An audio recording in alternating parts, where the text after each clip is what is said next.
Welcome back to Seminary Reflections here on Studio 219. If you haven't yet already, please hit that subscribe button, like, and leave a comment. I really appreciate it. And yes, I am back for a third time today. Brandon, are you okay? You have recorded 3 YouTube videos today. Are you bored? Well, it's 2 things, honestly. First off, it's the end of the month, so I'm trying to get done all the projects I've been putting off throughout the month. Sorry, YouTube. I've been neglecting you. I'm so sorry. But also, my son is sick and he's napping. He doesn't take naps anymore. He quit it when we moved. And so I'm just kind of like, okay, I am going to take advantage of this time. Obviously, if he needs me, I will drop this and go take care of him because I've been neglecting you, YouTube, for a reason. I'm a stay-at-home dad after all. But that being said, I'm going to take advantage of the time that he is giving me to get caught up on some of my projects. Now, today, what I want to talk about is reacting to a recent video. I think it was maybe about a month ago now that this came out on a different channel. In this video, talking about how to discern if you are being called into ministry. The channel in question is called Breaking in the Habit, and it is hosted by a Franciscan monk, a guy probably right around my age, like early 30s at most. And the channel has been, just broadly speaking for a moment, the channel has been really interesting. I grew up in the Baptist church in the early 2000s, and if that is you as well, then you know for a fact that during that time period, and for decades before that as well, the Catholic Church was always treated as public enemy number one. Like, the Catholic Church was like the ultimate bad guy outside of like the devil when it came to how the Baptist Church portrayed them. And I was taught a lot of what the Catholic Church believed by Baptists, by people who are not Catholic. And so as an adult now, trying to diversify my what I read, what I listen to, what I watch, to try and get a broader theological context from various groups, I have found this channel to be helpful just to kind of get the actual Catholic perspective on certain things. Have I agreed with everything? No. There has been times where something is being brought up that I'm like, that is not what I believe. That is very much a Catholic stance on that. And if you go check out his list of videos, you'll probably be able to guess which ones I'm referring to with that. And there are times where, you know what, if I'm going to be a little judgy, kind of looks like trying to game the algorithm a little bit based off of some of the subjects that he talks about. But to be fair, it is clearly not beneath me to write a clickbaity title for my videos. I like doing it, if I'm being quite honest. It kind of gives me a little bit of satisfaction to write a ridiculous clickbaity title. Still working on the one in real time for this video. Anyway, but there are times where he actually presents something and articulates it that I'm like, I agree with that. And I think that was really well presented. And I wish I could have vocalized it that way. A lot of his videos that deal with the subject of social justice, I would say, are great videos to check out that articulates why we should be caring about the poor and the marginalized. Anyway, so he made this video within the past month or so on how to discern your calling. Are you being called into ministry? And as somebody who grew up but confidently believing that God was calling them into pastoral ministry and had many, many, many voices supporting and pushing and reinforcing that, I took a keen interest in that. I took an interest in what this person had to say on how to discern your calling. Because sometimes when we talk about discerning God's will or discerning your calling, it gets all like unnecessarily spiritual and a little bit out there. This was very much more down to earth, grounded with a lot of his points. And so if you're someone out there who is trying to also discern if you are truly called into ministry, stick around. This might be a little bit helpful for you. Some of these things I do genuinely wish people would have said to me rather than just saying, you're going to be a pastor one day. Now, his first of 10 points is arguably the most Catholic of all the points.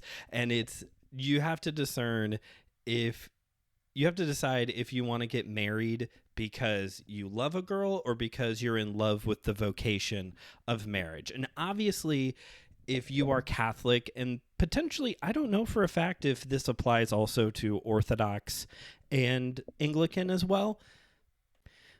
But obviously, if you're Catholic, this is something that you really do have to consider. This whole, do you want to be in the vocation of ministry or the vocation of marriage? I hate talking about marriage as a vocation. I'm just reiterating the information here. And like I said, this is the most Catholic point that he makes here. You know, in my world, and probably many of ours out there who grew up in everything, most things but the Catholic Church, to not be married and to be a pastor is like weird. That's like, you don't do it that way. There's a reason why The Bachelor Pastor is not a show on ABC. Not just because it would be the worst thing in the world. Please, nobody greenlight that. I'm looking at you, TBN. Do not greenlight that. But not only would it be just cringe, but it's just so uncommon to come across someone who is unmarried but in the role of a pastor. It's like a assumed thing. It is something that I was told as a young single person would actually make me more marketable. That was a joke early on between me and my wife, was like, I married her as like a work maneuver. Like I got married to become more marketable to be hired by a church. Clearly did not work, but among many other things that I tried. So this is clearly like the most Catholic part of it. It is a weird assumed thing if you are in literally any other group. Number 2, a calling is a duty, not a dream job. There is some truth to that, I think. You know, I think a lot of people get into ministry because there's a certain aspect of it that they really like. I know so many pastors who make this kind of like not funny joke about how they preach for free. It's everything else that they get paid for. And honestly, I kind of get that. Preaching is one of my favorite parts as well. But simultaneously, I do think you should want, if you're going to be called into ministry, there should be some desire in there to like care about people, minister, care about, bring you down institutions that are being, abusive, whatever the case may be, like making disciples. Like, let's get back to the basics here for a second. Like, there should be some passion within you, but yes, there is some truth to this idea that it's not necessarily a dream job. My friend and fellow content creator, Joe Day, he has said before, like, ministry is hard. If you can come up with literally anything else to do, you should do it, because ministry is that difficult. Which flows nicely into his third point of consider the worst part of ministry. And that may be different depending on the person. Not everybody who gets into pastoring enjoys public speaking. There are some pastors. Pastor Will, who has been featured on the channel before, is an example of someone who that was like their least favorite part of the whole thing, was the idea of having to stand up in front of people and give a homily. Like, that does happen. I know, again, another not so funny joke that a lot of pastors I know have made is like, business meeting, eye roll. And like, honestly, I kind of agree with that. Like, the idea of going to business meetings doesn't really appeal to me. I'm on this board of directors with a local nonprofit, and there is a part of our meeting each month where we go over the numbers, and I'm trying to like stay focused, but my eyes do just kind of glaze over, if I'm being honest with that part in particular. There's other things to consider as well. Having been someone who ministers in churches that are often unhealthy and are dying or sick, like the idea of being in a context where I am consistently serving people who are very closed minded to learning and growing in like good theology and not just like cultural or traditional teachings that are not necessarily what is true of scripture, that does sound draining to me. And I have this core memory from when I was in college. When I think back to it, it is Sunday morning. I am at church, dead center. The preacher is right in front of me. And the preacher that Sunday morning in particular was one of my professors. And he was preaching out of First Timothy. They were going through First Timothy at this church. And he talks about how, I forgot what the passage in particular was in First Timothy, but he talks about how, similar to what I was talking about with Joe there a little bit ago, of this, like, this is hard. This is difficult. And if you don't think you can handle it, then maybe this isn't for you. And that was the first time in my life where I actually considered, do I actually want to do this? Am I really up for this? Because ministry is hard, and there's a lot of reasons why it can get even more difficult. That was 2012, 2013 or so.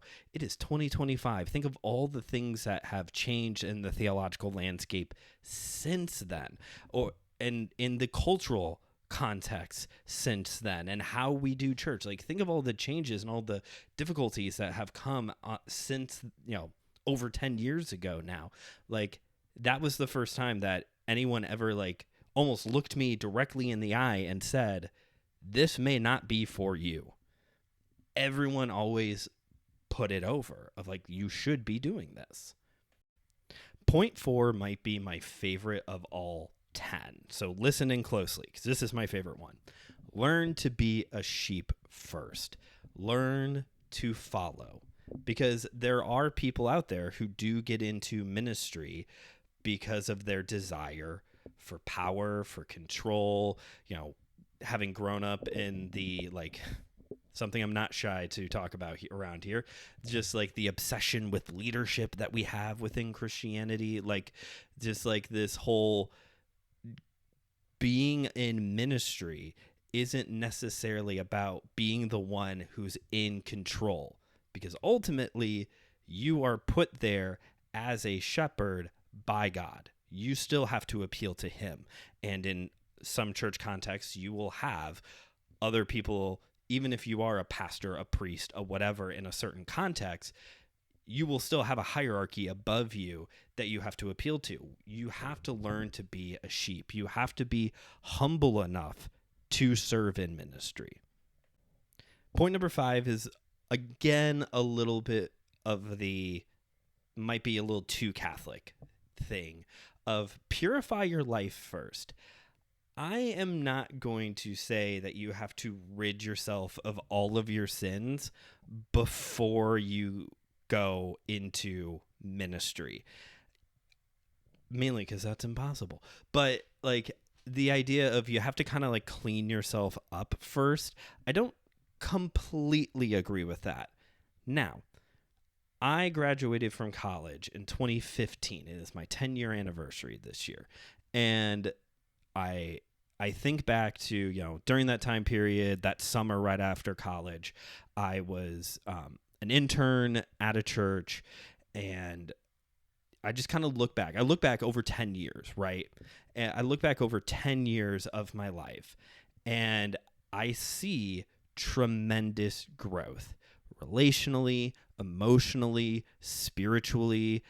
And so although trying to like get yourself to like a specific spiritual level before entering ministry, I don't know if I necessarily completely agree with, but doing the work of going to therapy to unpack some trauma or to maybe deal with specific sins in your life, or again, if you are going to embrace being a sheep, that means you are going to be someone who is willing to be discipled, which means you are going to be presented with, hey, this is what it means to follow Jesus. Hey, this is how you follow Jesus if you're going to follow me. Like, so even though I don't necessarily completely agree with like there's some type of gold standard that you have to hit before going into ministry spiritually,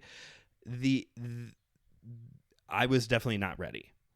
I look back now, like was definitely not ready to go into ministry, even at like a youth pastor or associate pastor. Like I was even applying for like senior pastor roles at the age of 22 or whatever. Like I look back at that now and I'm like, no, I was not ready.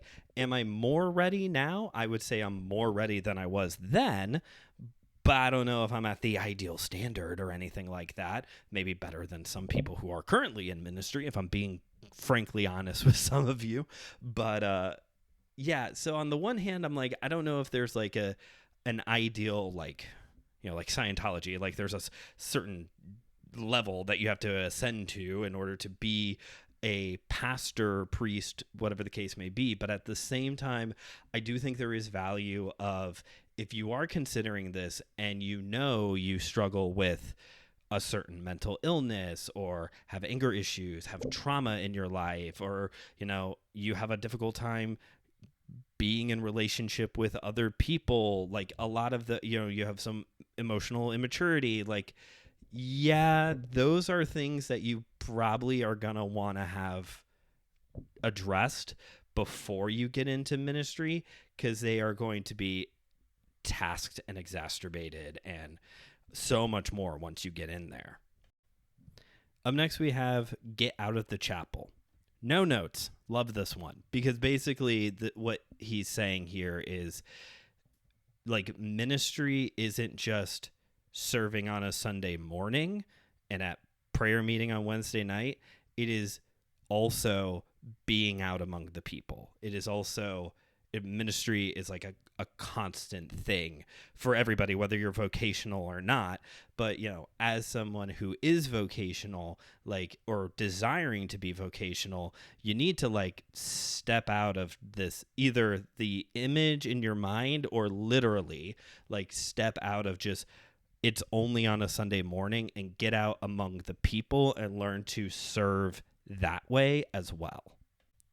Number 7 is ironic based off of number 6, but also does circle back to the sheep thing of come and see. In other words, shadow a pastor, shadow a priest, whether it's a full-blown internship or spending a week close to a pastor, or interviewing, having coffee with several pastors and have conversations with them that are honest, digs into some of these things of like, what is the hardest part of this job? What is your favorite part? But like, what are the difficulties? What are the things that often get overlooked that, other people, even if they're in like a good place of being supportive, they may not know or downplay of the call to ministry. So yeah, be discipled by a pastor. You want to be a pastor?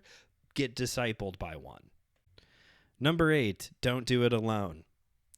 Preaching to the choir on this one, if I'm being honest, because I would prefer to do this alone. If I'm quite honest with you, that's well documented on the My Seminary Life podcast. I would much rather be a lone wolf Christian, but that's not what we were called into. We were called into a community, an ecclesia, a body of believers. And so when you are going into ministry, when you're going into the vocation of pastoring, you shouldn't do it alone. You need a support group. You need other pastors who can continue to disciple you, or a hierarchy of people that you can appeal to. Your spouse needs to be on board with you. Unless you're Catholic, then you definitely need other people. But this is Pretty simple, pretty self-explanatory. Don't do it alone. Do not do it alone. I tried doing it alone. Don't do it. I still want to do it alone, and I'm still learning not to. Keep your mind and your heart open. In other words, be open to the idea that in your mind, maybe it's supposed to be senior pastor of a non-denominational church, but keep your options open. Maybe God actually has something else for you at this point in time. Maybe that thing is further down the road for you, or maybe it's not. But if you are truly, I think here, this is like a real test of, do you truly want to be in ministry? Is this truly a vocation you want to be in? Are you open to the idea of it not being the picturesque thing that you have in your mind? And I think that's a lot of what these points come back to, of like kind of shattering the rose-colored glasses here a little bit, of like, do you want to do this because of a picturesque thing that you have built up in your mind, or because you genuinely actually want to serve people in a specific vocational way? And lastly, number 10, don't rush the decision. I very much agree. Like, I do think it is a bad thing that 18-year-olds are tasked with, okay, now go to college and decide what you want to do with the rest of your life, even though your brain's not even remotely done growing yet, and developing. Like, it's a lot of pressure to put on a teenager. It really is. And how we treat in certain circles this whole calling into ministry thing, we put way more pressure on it than it should, honestly, at times. So yeah, if you are in a place of uncertainty, then don't rush that decision. Sit, pray about it, find pastors and talk to them and be discipled by them. Maybe find like a summer internship somewhere. There are ways to kind of sit in the shallow end of the pool. There is a waiting list queue here, if you get what I'm saying, of like, there is a way to get some exposure to this, maybe not the whole thing. And part of this is also taking that leap of faith and learning, like, okay, this is not what I thought it was going to be, or whatever the case may be. But I would definitely say, if you are uncertain, that is okay. That is not a sign of, spiritual weakness, of not being faithful to God, none of those things. Indecision is just kind of a part of how life works sometimes. Like, there's a lot of jobs you could go get. Like, being indecisive, it's fine. It's normal. So don't rush the decision. Take your time. And that's it. That is all 10. In the end, I would say, outside of the two that are like, it's a little too Catholic for my specific circumstance, I think a lot of this is really good advice. Even if if I can maybe just like simmer it all down into a nice distilled thing, now that you've sat through the whole video, it would be that basically a lot of his points have to deal with understanding that, like, that picturesque thing that you may have in your mind, or other people have built up, of how great and wonderful ministry is, may not actually be the case. And also trying to pull people back into something that I'm very passionate about as well, of embracing a life of humility as like one of the central parts of going into ministry, of like, you need to be humble, you need to be a sheep, you need to be discipled, you cannot do this alone. So these are, by and large, I would say this is a great list of things to consider if you are trying to decide if you are being called into vocational ministry. Thank you for watching this video. I promise this is the last one for the day. I'm not coming back for a fourth time. I'm actually getting a little tired. But thank you again for watching. Leave a comment, all that good stuff, and I'll see you in the next video.